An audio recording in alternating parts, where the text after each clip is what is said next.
All right, guys. So as you can see, it is the typical Anytone Quad 6 face with just a few more features. If you get the Anytone version of this radio, this interior bezel will be gray. But the function button, a few things have changed. We're going to power this radio on. There it is, the typical beep. And mode, we have FM, AM, upper sideband, lower sideband, PA. First things first, let's get into the menu. There it is, menu 1. Turn this beep off. Now, you guys don't have to listen to that annoying beep, but I do want to see if it's any different from the other Anytone Quad 6. That is awesome. So on the original Quad 6, you had to go inside and unhook something to remove the power on beep. But when you turn the key beep off, it turns this one off too. Big fan of that. So over here, we'll start with these knobs over here. Over here we have the RF power and the RF gain. Now the RF gain is on the interior post. RF gain off, and then now we're turning it up. Now it's wide open. I would say that, but it seems reverse. I don't know. We'll hook it up to an antenna and see. Maybe in a later video. We have some weather rolling in, so I can't really hook it up to a... And then on the outside, we have power, and we want that all the way up. Over here, we have our clarifier and our squelch. Our squelch is going to be on the outside collar. So that's how you set your squelch. When I ran mine, I found that this radio had a pretty decent receiver, but I didn't run the RF gain wide open all the time. I only ran it at about half bore because I didn't want to get all that skip especially when I was running it in the truck. And then your clarifier, leave that in the middle, especially if you're on AM. Then your volume is on its own separate knob, which is also your power on off. Here's your function button where you can go through and set, like if we want noise balancer and things on. It says fun, so I guess we could call this our fun button. Our mode, we already went through that. AM, FM, all the goods. Here's our band. Let's see what this does. Okay, we're gonna have to look a little bit further into that, especially now that it's went from like the I band to the, there we go. So scan, memory, tone squelch, NRC, and then your emergency settings. So this is really cool and really interesting. All right, so this must, okay, so yeah, this just has it open up. Let's go down to the bottom. We'll go over here to the basic portion of the amateur radio band. I still would like to see this not as a clicky knob. I would like to see this as like a quiet VFO with like soft clicks, but you know, you take what we can get. All right, let's go 28,369. All right, now we're in FM mode. We're gonna watch the power back here. Just test that out. This is first looks out the box. Nothing done to this radio. I'm probably not gonna do anything. We're looking at that 100-watt scale. We have the RF power. We'll start all the way down. A little less than a watt. We will turn it on FM mode to 50%. 20 watts. And then full bore, we're looking at 40 watts FM. All right, so now for the real fun test, let's go to AM, see what it does on AM. We'll just back it down some, all the way down. Hello, hello. Get about 1.5 watts, especially when you talk into it. 50% on AM. Dead keys a little over 6 watts. Hello, hello.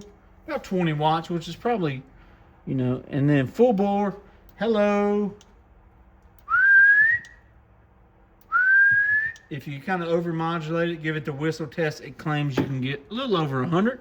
Now we'll be on this top 1,000-watt scale. Let's just see what it does. Hello. Yeah, I'd say about 105 at peak, but I would not expect that because you're not going to be whistling into this mic all the time. And that's on AM. And then we'll go to upper sideband. We'll try out the sideband. No dead key. We are full bore. Hello. Kilo India 5. Whiskey Echo Sierra. Hello. Oh, low voltage. Yeah, I don't have a super great connector on here. Interesting. I do like that low voltage cutoff. Interesting. So I am running into some small leads there. So we're not getting full bore. Maybe we'll try this out in another video, and I'll show you how to open this up to get other hypothetical frequencies, if you know what I'm talking about. But if you are looking at this as just an amateur radio, just for ham radio, this is a fantastic, fantastic radio and one of my favorites. So let's go to the menu. We have key beep, step. My step was fine. Mic gain. We can turn that way up. Leave it at 40. I think that's what my other one. Mic type, electric, whatever it is. And this is just a standard mic. If you want to run a dynamic mic, you can. Oh, we timed it out. Hold the function down to get to the big menu. Volume. This should be talkback. Let's try it. We'll leave it at 10. Hello. Hello. Hello. Yeah, that's exactly what it is. So NOG is talkback. We're going to turn that up. Turn that up some. Let's go 20. Hello, 1, 2, 3. Hello, 1, 2, 3. Hello, 1, 2, 3. Nice clear audio. Maybe I have it just a touch high.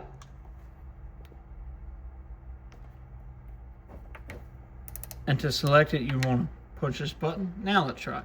Hello, 1, 2, 3. Kilo India 5. Whiskey Echo Sierra. Yeah, really like that. Really like that. Hold the fun button. Hold the fun button. Echo. You can set your echo from here, not from the interior of this radio like the original Quad 6. That's a good add. Transmit SWR. We want that on. We want to be able to see what it says. Color. I like white, but there's also blue. Green shows up the best on the screen. We might leave this green for in the shack. Oh, we timed it out again. Sorry about that. Green, red. Red looks cool if your lights in your truck are red. And then when you transmit, everything's red. Whoa. Interesting. Yellow.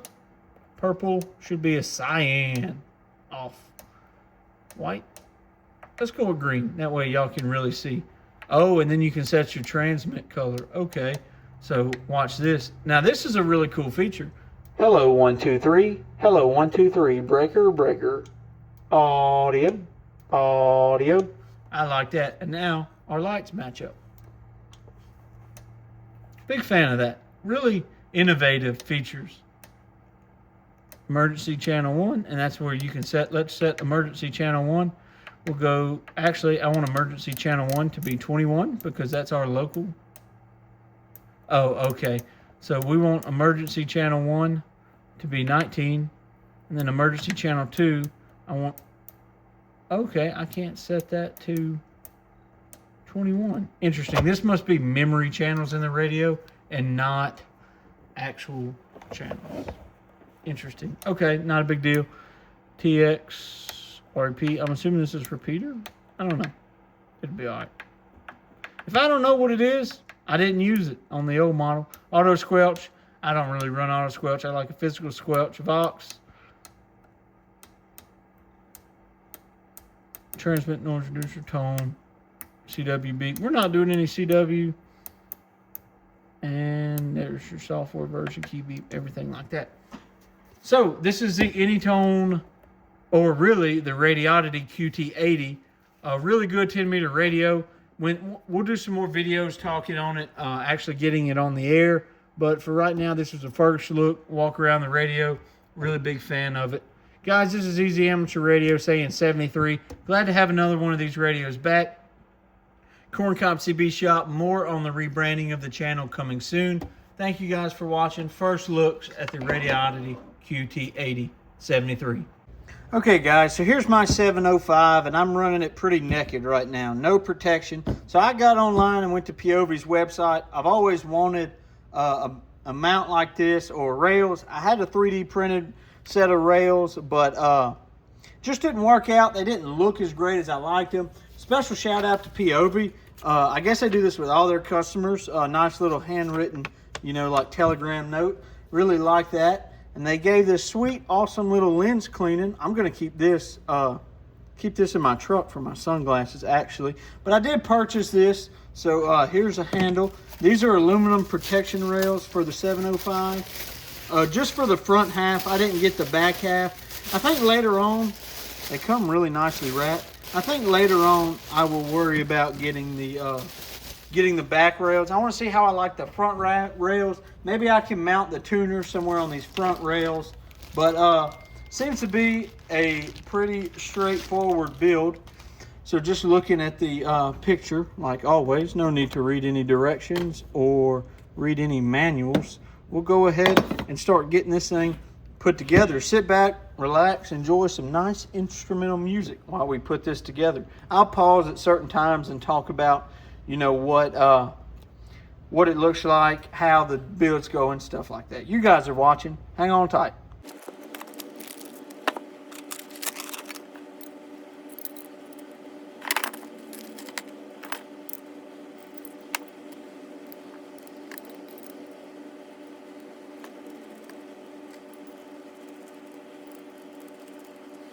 Okay, so we got the bottom piece put on there. You want to use the flush washers that kind of a recess and stuff like that. You don't want to use these dome washers. You want to make sure you use the flush ones like the directions say. On to the next one.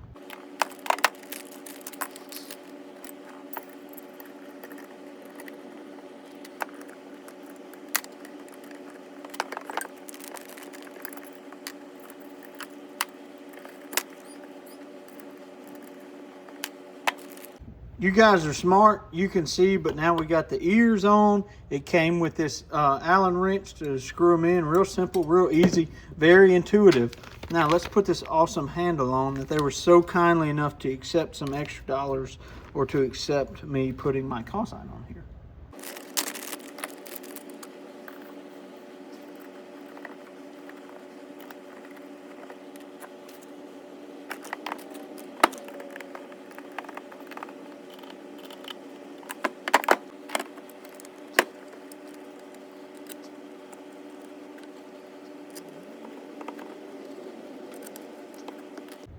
So now we've got it completely together. This is an awesome, fun little project to add some protection, some fall protection to your 705. And they make rails for just about any radio or anything like that. It feels like it kind of sits up a little bit better now with the creases and stuff they have back there. I feel like it sits on that angle very well. The directions show that it comes with like some lock washers and stuff, but they were already installed up here. There weren't any for around there. Pretty cool. You can still use your 1/4-20 mounts down here, but this is the POV cage for the ICOM 705, and we're going to see about attaching some other stuff to it, so hold tight. Okay, so now we have the 705 with its little backpack on. I wanted to kind of walk around the radio and show this to you. So I lose the ability to just set the radio up like this. Not too bad, but the tuner kind of holds it up. So if we take the handle and turn it to the side, you see we have the coax jumper, and then the mic and stuff will plug in right there. And then we have the ICOM AH705 on the back in this orientation where we can get to the battery. It's just kind of double-sided taped right there right now. Might go with some Velcro eventually, or I will put a 1/4-20 right here into, I'm assuming this is a 1/4-20 right here, and then mount it to the bottom of the radio. But for right now, and then the tuning cable, because of the way it's oriented, has to be ran long, and it's ran long along the back. It looks a little jank, but good news, if you don't like the way it looks, you're not using this radio. I like it, it's functional. Don't get it right, just get it on the air. We're having some pretty bad weather roll through right now, so I don't have any antennas connected to hook it up to. But there you go, guys. ICOM 705 with the POV cage. Remember, always use protection 73.